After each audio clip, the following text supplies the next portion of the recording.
உலக மக்கள் அனைவருக்கும் வணக்கம். இப்போது நாம் 12 பாவங்களில் செவ்வாய் தரும் பலன்களை பற்றி இந்த வீடியோவில் காண்போம். பொதுவாக செவ்வாய் ஒரு அசுப கிரகம், நெருப்பு கிரகம், கோப கிரகம் என்று வர்ணிக்கப்படுகிறார். செவ்வாய் ஆட்சி உச்சம் என்று பலம் பெறுமானால் ஜாதகருக்கு நிறைய சொத்துகள் அமையும். அசையா சொத்துகளுக்கு அதிபதி செவ்வாய். எனவே அவர் மேசம், விருச்சிகம் போன்ற ராசிகளில் ஆட்சி பெற்றாலோ அல்லது அவரின் உச்ச ராசியான மகரத்தில் அமர்ந்தாலோ ஜாதகருக்கு அசையா சொத்துக்களை வாங்கும் யோகத்தை தருவார். பொதுவாக லக்கினத்தில் செவ்வாய் அமர்வது நல்லதல்ல. ஜாதகருக்கு உடம்பில் காயத்தை ஏற்படுத்துவார். குறிப்பாக முகம், காது போன்ற உறுப்புகளில் வெட்டுக்காயத்தை ஏற்படுத்துவார்.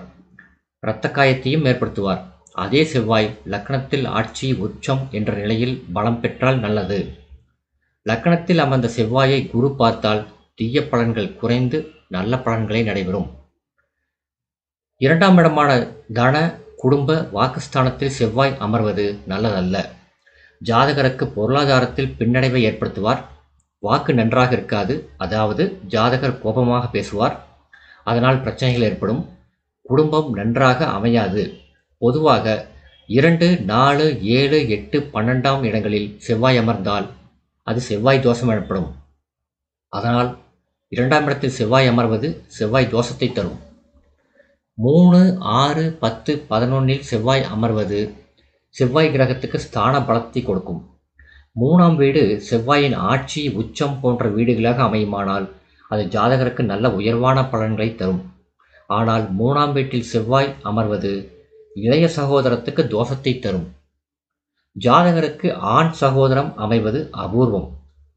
பொதுவாக 3ஆம் வீடு செவ்வாயின் ஆட்சி, உச்ச வீடுகளாக அமைந்து அங்கே செவ்வாய் அமர்ந்தால் ஜாதகருக்கு நல்ல சக்தி, செயல்படும் திறன், பகைவரை வெல்லும் ஆற்றல் போன்றவை ஏற்படும். அடுத்து 4ஆம் இடம். 4ஆம் இடத்தில் செவ்வாய் அமர்வது தோஷத்தை தரும். ஜாதகரின் சுகத்தை கெடுக்கும். தாயாரின் நலத்தை கெடுக்கும். சொத்துகள் அமையாது. வண்டி வாகனங்கள் அமைவது கிடையாது. ஆனால் அந்த 4ஆம் இடம் செவ்வாயின் ஆட்சி, உச்ச வீடுகளாக அமையுமானால் ஜாதகருக்கு சுகத்தை தருவார். தாயாரின் நலத்தை மேம்படுத்துவார். சொத்துகள் அமையும். வண்டி வாகனங்கள் போன்றவற்றையும் அமைத்து கொடுப்பார். மேற்கண்ட முறைகளில் அமர்ந்த செவ்வாயை குரு பார்த்தால் நல்ல உயர்வான பலன்களே நடைபெறும். 5ஆம் இடம் என்பது பூர்வ புண்ணிய புத்திரஸ்தானமாகும். இந்த 5ஆம் இடத்தில் அசுப கிரகமான செவ்வாய் அமர்வது நல்லதல்ல. பூர்வ புண்ணியத்தை கெடுப்பார். புத்திர தோஷத்தை தருவார். மேலும் ஜாதகரின் புத்தியை கெடுப்பார். 6ஆம் இடம் என்பது செவ்வாய்க்கு ஸ்தான பலம் தரும் இடம். இது உபஜயஸ்தானமும் ஆகும். இந்த 6ஆம் இடத்தில் செவ்வாய் அமர்ந்தால் ஜாதகருக்கு எதிரிகளை வெல்லக்கூடிய ஆற்றல் ஏற்படும். நோய்கள் இல்லாத உடல் கிடைக்கும். சொத்துக்கள் சேரும். நல்ல செயல்படக்கூடிய ஆற்றலை தரும். 7ஆம் இடம் என்பது செவ்வாய்க்கு தோஷம் தரும் இடம். எனவே இங்கே அமரும் செவ்வாய் கணவன் மனைவியிடையே பிரிவினையை ஏற்படுத்துவார். நல்ல கணவன் மனைவியை அமைத்து கொடுப்பதில்லை.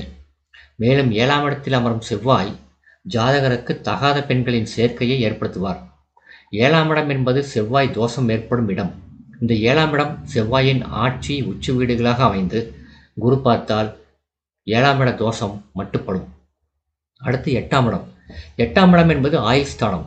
இங்கே அமரும் செவ்வாய் ஜாதகருக்கு ஆயுள் பங்கத்தை ஏற்படுத்துவார். மூல நோயை ஏற்படுத்துவார். சொத்துகள் சேராது.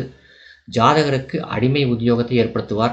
இங்கே செவ்வாய் அமர்ந்தால் ஜாதகருக்கு இரத்தம் சுத்தமாக இருக்காது. இரத்தம் தொடர்பான நோய்களை ஏற்படுத்துவார். 9ஆம் இடத்தில் அமரும் செவ்வாய் ஜாதகருக்கு நிறைய சொத்துக்களை தருவார். கல்வி அறிவை தருவார். உயர்ந்த செல்வத்தை தருவார். 9ஆம் இடம் என்பது பாக்கியஸ்தானம். எனவே இங்கே அமரும் செவ்வாயுடன் சுபகிரகங்கள் சேர்ந்தால் நல்லது. குரு பார்ப்பது நல்லது. இந்த 9ஆம் இடம் செவ்வாயின் ஆட்சி, உச்ச வீடுகளாக அமைந்து குரு பார்த்தால் ஜாதகருக்கு நல்ல உயர்வான பலன்கள் ஏற்படும். அடுத்து 10ஆம் இடம். 10ஆம் இடம் என்பது கர்மஸ்தானம். இது உபஜயஸ்தானமும் ஆகும். இங்கே அமரும் செவ்வாய் திக்பலம் பெறுகிறார். இங்கே அமரும் செவ்வாய் ஜாதகருக்கு புகழை தருவார். கல்வி அறிவை தருவார். உலோகம், நெருப்பு, காவல்துறை, இராணுவம் போன்ற துறைகளில் ஜாதகருக்கு வேலை வாய்ப்பை தருவார். எதிரிகளை வெல்லக்கூடிய ஆற்றலை தருவார். வீரத்தை தருவார். ஆனால் உறவினரிடம் ஒற்றுமையின்மையை ஏற்படுத்துவார். 11ஆம் இடம் என்பது லாபஸ்தானம், ஆதாயஸ்தானம், மூத்த சகோதர ஸ்தானமாகும். இங்கே அமரும் செவ்வாய் ஜாதகருக்கு நிறைய லாபத்தை தருவார். 2, 5, 8, 11 என்பது பணபர ஸ்தானங்களாகும். எனவே இங்கே அமரும் செவ்வாய் ஜாதகருக்கு செய்தொழில் மூலம் நிறைய லாபத்தை தந்து ஆதாயத்தை ஏற்படுத்துவார். இது பணபர ஸ்தானம் என்பதால் ஜாதகருக்கு அடிக்கடி பண வருவாயை ஏற்படுத்துவார். அடுத்தது 12ஆம் இடம். 12ஆம் இடம் என்பது விரயஸ்தானம், சயனஸ்தானமாகும். இங்கே செவ்வாய் அமர்வது செவ்வாய் தோஷத்தை ஏற்படுத்தும். ஜாதகருக்கு விரயத்தை ஏற்படுத்தும். சொத்துக்கள் பறிபோகும் நிலையை ஏற்படுத்தும். சயன சுகம் என்பது கணவன் மனைவியிடையே ஏற்படும் கட்டில் சுகம். இங்கே அமரும் செவ்வாய் ஜாதகரின் சயன சுகத்தை கெடுப்பார். இந்த வீடியோ உங்களுக்கு பிடிச்சிருந்தா லைக் பண்ணுங்கள், ஷேர் பண்ணுங்கள், சப்ஸ்கிரைப் பண்ணுங்கள். நன்றி.